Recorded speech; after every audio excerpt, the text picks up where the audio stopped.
Right, so hey guys, in this video I'm going to teach you on how to check your system specifications on Windows 11. So there's basically two ways on how to do this. Okay, so you're going to go into open your file explorer right here. Okay, go into this PC, right click on it and go into properties.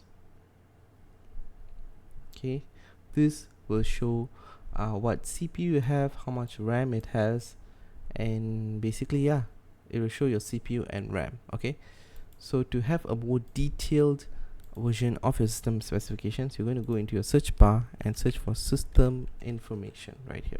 Open that, and here it will show your CPU. You scroll down your memory, how much physical memory you've installed and how much virtual memory you have. Okay, and then you can go into your components right here, your display card, and it'll show your display card adapter, your sound device, the ports, your network, modem, printing, USB. Basically everything on your computer can be looked on here. So that's a simple way on how to check your system specification without any external software on Windows 11. So that's all for me, and thanks for watching, folks.